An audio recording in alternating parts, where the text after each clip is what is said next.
예, 35장의 말씀 오늘도 드라마 바이블로 함께 읽어 나가겠습니다. 5장.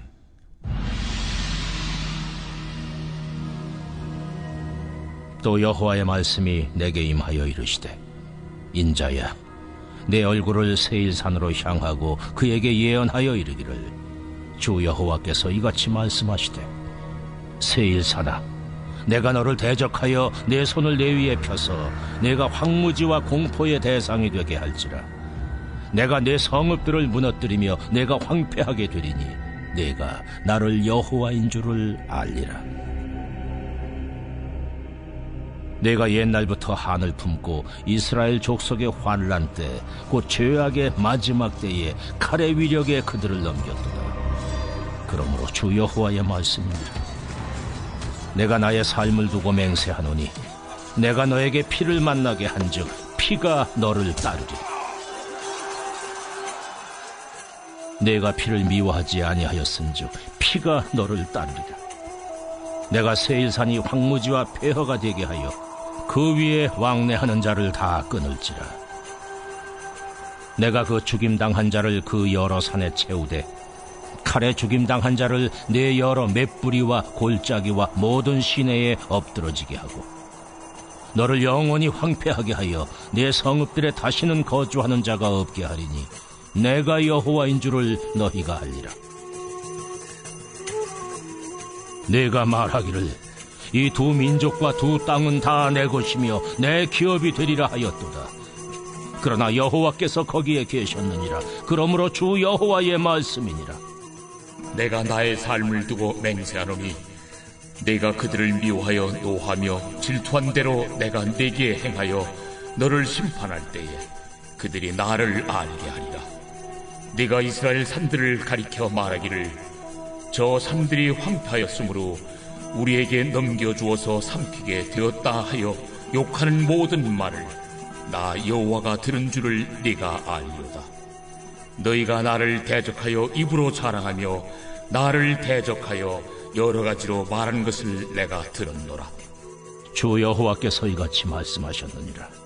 온 땅이 즐거워할 때에 내가 너를 황폐하게 하되 이스라엘 족속의 기업이 황폐하므로 내가 즐거워한 것 같이 내가 너를 황폐하게 하리라.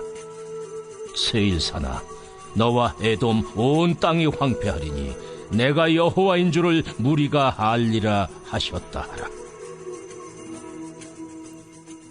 오늘 우리에게 주신 하나님의 말씀입니다. 오늘도 주님의 말씀을 삼어야 이 자리에 나오신 여러분 제 36장. 축복하고 환영합니다. 오늘은 정의롭고 정당한 심판이라는 말씀의 제목으로 함께 은혜를 나누려고 합니다. 35장의 말씀을 보면 에돔 족속이 등장합니다. 이스라엘을 억압하던 이방 민족들을 대표한다라고 말할 수 있는 족속입니다.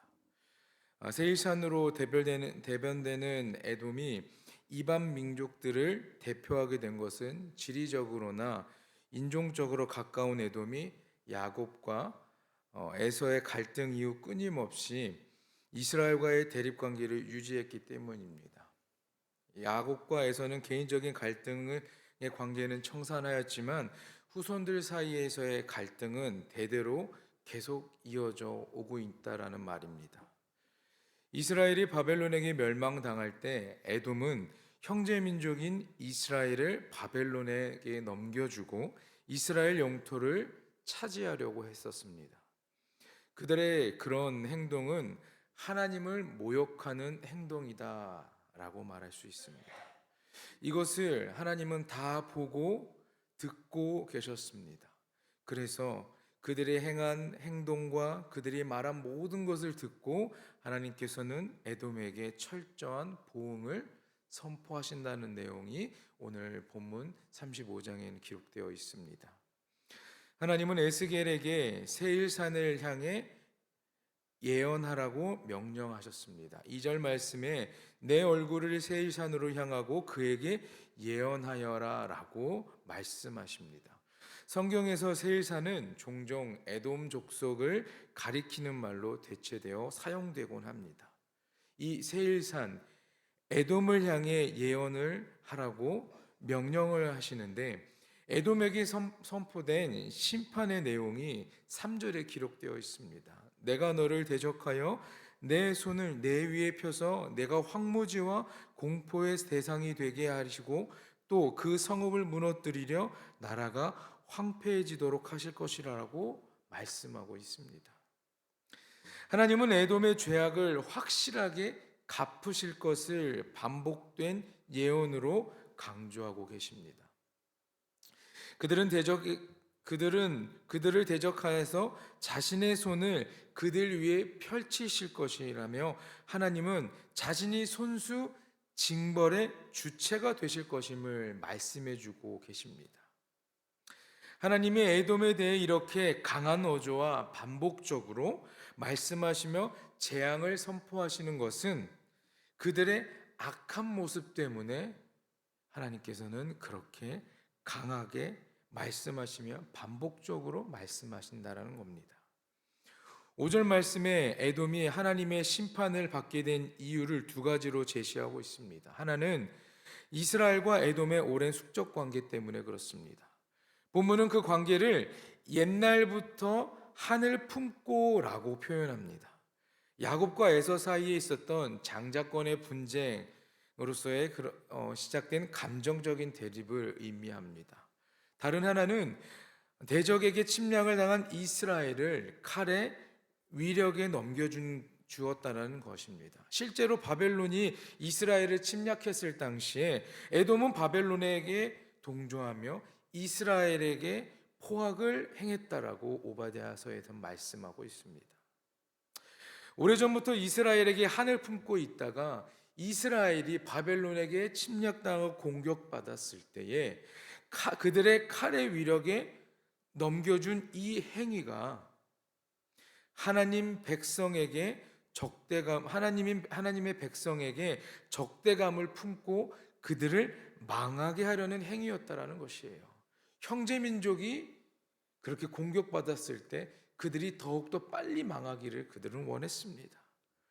형제의 민족이었던 이스라엘이 피 흘림을 당하고 있는데 그것을 안타까워하지 않고 그들은 오히려 그것들을 자신이 차지하려고 했었습니다. 그러니 에돔에 대해서 하나님은 이스라엘이 흘렸던 그 피를 보고 그 피가 그 뒤를 따를 것이다 라고 말씀하셨습니다. 하나님의 백성에게 적대감을 품는 것은 곧 하나님을 대적하는 행위라는 것입니다. 이런 자들에게 재앙이 선포되는 것은 너무나도 당연한 것이에요. 하나님은 오래 참고 기다리시는 분입니다. 하나님께서는 우리에게 늘 우리가 죄를 짓고 회개하고 다시 한번 주님의 품으로 돌아올 수 있게 늘 기회를 주십니다. 새롭게 우리에게 축복하시고 우리에게 늘 손을 내밀어 주십니다. 언제나 참고 기다리시는 그런 분, 그 하나님이 모든 죄인이 회개하기를 원하시고 모든 민족이 그분 앞으로 나아오기를 간절히 원하고 계십니다. 하나님은 어느 시점에 이르면 반드시 공의를 수행해 나가시는 분입니다. 세상 모든 민족이 자신이 행한 일에 따른 보응을 받게 된다는 것은 우리는 잘 알고 있습니다.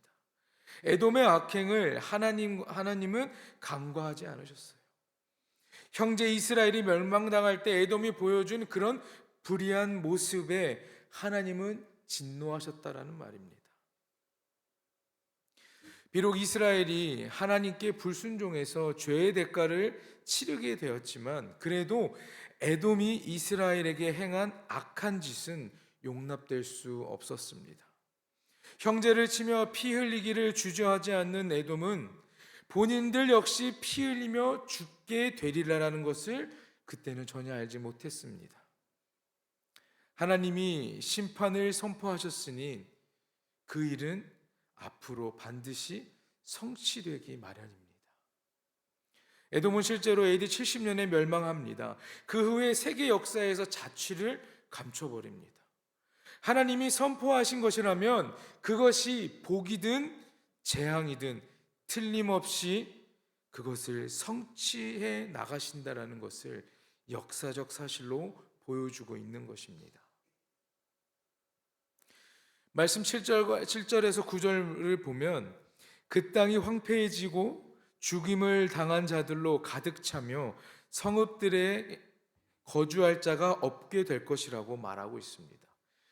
이 점은 장차 에돔이 받을 재앙과 현재 이스라엘이 받고 있는 재앙이 겉으로 보기에는 별반 다를 게 없다라는 것입니다.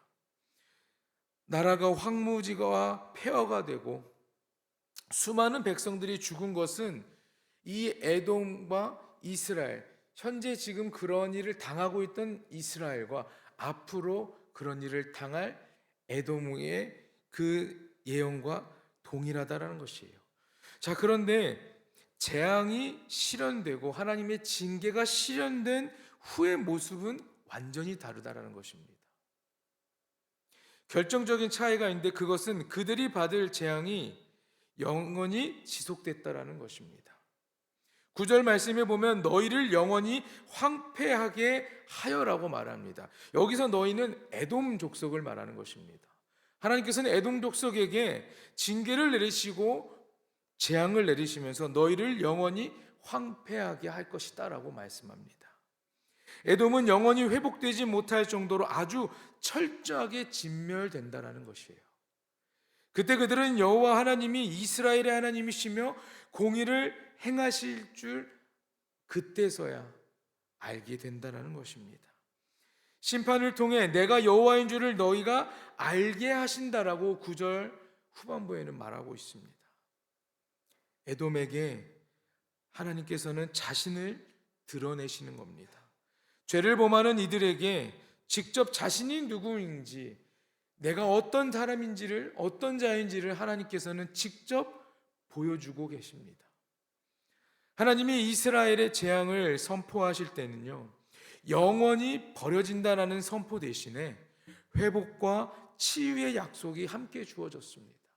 그래서 이스라엘 백성이 멸망당하고 이스라엘 백성이 외부에 있는 이방 나라들에게 공격받았을 때 하나님은 그들에게 다시 한번 기회를 주시고 그들이 하나님 품으로 돌아올 수 있게 그들의 길을 열어주셨습니다. 그러나 에돔 족속은 어떻습니까? 그렇지 않았습니다. 재앙을 선포하실 때 하나님은 그 재앙의 결과가 영원히 지속될 것이라고 말씀합니다. 그들이 당할 재앙의 끝은 멸망이다라는 겁니다. 이것이 바로 하나님의 백성이 당하는 징계와 하나님의 백성이 아닌 자들이 당하는 징계의 차이점입니다. 그리스도인이라도 하나님께 사랑의 매를 맞을 때가 있습니다. 그러나 그 고난과 징계는 결국 성령의 열매를 맺게 하고 성도의 성화의 유익에 작용하게 된다는 것입니다. 여러분의 삶에 나는 정말 하나님의 백성이다라는 그러한 고백이 끊이지 않길 간절히 소망합니다. 그러면 우리가 분명 연약한 삶을 통하여 죄를 지을 수도 있겠지만 하나님께서 그냥 우리를 내버려 두지 않으시고 다시 한번 우리가 주님 품으로 나아올 수 있게 우리의 그 잘못된 길에서 옮겨주시며 주님 품으로 품어주실 것을 믿고 여러분들이 살아가시기를 간절히 소망합니다. 이스라엘이 비극적인 일을 겪을 때에 에돔은 자기들이 그로 인해서 혜택을 입을 것이라고 생각했습니다. 그들은 남유다 땅은 물론이고요, 이미 멸망했던 북이스라엘의 땅까지 자기들이 차지할 것이라고 말합니다. 10절 말씀을 보면요, 두 민족과 두 땅은 다 내 것이며 내 기업이 되리라 하였도다 이렇게 말합니다. 자, 그러나 그들의 뜻대로 되지 않을 것은요, 그곳에는 하나님이 계시기 때문입니다. 에돔은 방종하고 오만한 태도로 하나님과 그분의 백성을 욕함으로써 하나님의 심판을 스스로 자초했습니다. 그들은 두 민족과 두 땅이 모두 자기들이 차지하게 될 것이라는 착각에 빠져 있었습니다. 그 어리석은 기대 때문에 에돔은 형제 민족이 멸망당한데도 웃음을 지으며 오히려 대적을 도왔던 사람들입니다. 그들은 또한 이스라엘 산들이 황폐해졌으므로 자신들이 그것을 삼키게 되었다면서 저주의 말을 내뱉고 하나님을 대적해 욕하며 오만하게 굴었습니다. 그런데 그들은 이스라엘 땅에 하나님이 계시다는 것을 전혀 몰랐기 때문에 그러한 악행을 저지르게 된 것입니다. 12절 말씀을 보니까 하나님이 그 모든 말을 듣고 계시다라고 말씀합니다. 그들은 그들의 행하는 행동을 하나님이 보지 않는다라고 생각하고 그곳에 하나님이 있다라고 생각하지도 않고 그들이 떠들어대는 그런 수많은 오만한 이야기들과 하나님을 향한 그런 비난과 욕들을 하나님이 다 듣고 계시다라는 것을 그들은 전혀 알지 못하였어요. 에돔이 이스라엘 산들을 삼키겠다고 말하는 것과 여호와를 대적해 말하는 것을 하나님이 모두 들으셨습니다. 하나님을 대적하는 자들이 재앙을 당하는 것은 아주 당연한 결과이고 에돔이 멸망의 길에 들어서는 것 또한 당연한 결과였다라는 말입니다. 에돔의 멸망은 하나님의 공의가 실현된 사건입니다. 그들은 고난받은 형제를 더 고통스럽게 하면서 자신의 이익을 챙기려고만 했습니다. 폐허가 된 이스라엘 땅이 이제 자신들의 것이 됐다며 즐거워했습니다. 긍휼을 저버리고 정의를 외면하면서 하나님의 심판을 받게 되었습니다. 이들은 하나님을 욕하고 패악한 말을 함부로 내뱉으며 어리석은 말을 통하여 하나님께 버림받게 되었습니다. 하나님을 대적하고 그분의 이름을 비방하는 것은요, 하나님께 징계받는 일인 것을 여러분 기억하시길 바랍니다. 그래서 에돔이 당한 재앙은요, 의로우며 정당한 재앙이었다라는 말입니다. 하나님은 우리의 모든 말과 행위를 알고 계십니다. 우리의 생각까지도 모든 것을 알고 계획까지도 이미 우리의 삶을 다 예비해 놓으셨습니다. 그래서 하나님의 심판에는 조금의 오차도 그리고 오판도 없다라는 것입니다. 우리가 기억하지 못하는 것이라도 하나님은 다 알고 기억하고 계시며 그것으로 우리의 삶을 새롭게 이끌어 가 주십니다. 하나님의 심판은 정의롭고 정당하다. 그렇기 때문에 하나님의 심판 앞에서 떨지 않은 자는 없을 것입니다. 에돔은 재앙을 당해 완전히 멸망당합니다. 그러나 성도가 당하는 징계는 어떻습니까? 회복의 은혜가 있다고, 구원과 평안이 있다는 것을 기억하고 여러분 하나님께 늘 감사하며 살아가시길 간절히 소망합니다.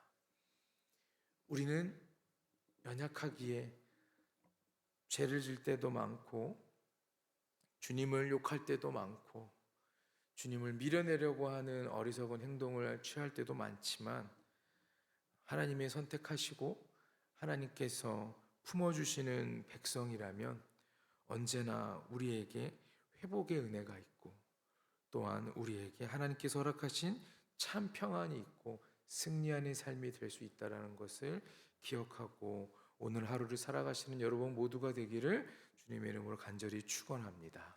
기도하겠습니다. 사랑의 주님, 오늘 이 아침도 이 자리에 나와 주님의 말씀을 들은 사랑하는 귀한 성도님들에게 놀라운 은혜와 평안이 가득하길 소망합니다. 끊임없이 우리들의 실수를 바로잡기 위해 노력하시는 하나님의 그 선하신 마음을 우리들이 깨닫게 하시고 하나님의 정의로운 심판으로 우리의 믿음과 신앙이 성숙할 수 있게 인도해 주시옵소서. 부족한 자들의 작은 음성까지도 들으시고 삶을 이끌어 가시는 하나님의 놀라운 섭리에 두려워 떠는 자가 되고 모든 생각과 계획을 살피시는 전능하신 하나님만 전적으로 신뢰하고 하나님 되심을 고백하며 살아가는 우리 모두가 되게 하여 주시옵소서. 오늘 이 아침 드려진 예물이 있습니다. 감사의 헌금과 1,000번제의 헌금, 11조 헌금이 있습니다. 하나님, 이 이 헌금에 드려지는 기도의 제목들을 주님 들어주시고 성령의 충만함으로 이루어 주시고 하나님의 동행해 주심으로 이들의 기도가 속히 이루어지며 늘 주님만 의지하고 붙잡고 살아가는 거룩한 삶이 될 수 있도록 하나님 함께하여 주시옵소서. 언제나 쓰임받는 모든 곳에 그리스도의 향기가 짙게 남을 수 있고 또한 주님의 은총과 평안을 우리가 기대하며 살아갈 수 있도록 하나님 함께하여 주시옵소서. 하나님의 백성도 징계를 받고 고난을 받지만 고난 뒤에 찾아오는 구원과 평안, 회복의 은혜를 사모하는 사랑하는 불꽃교회 온 성도가 될 수 있도록 아버지께서 늘 인도해 주시옵소서. 감사드리며 이 모든 말씀 우리를 구원하신 예수 그리스도의 이름으로 기도드립니다. 아멘.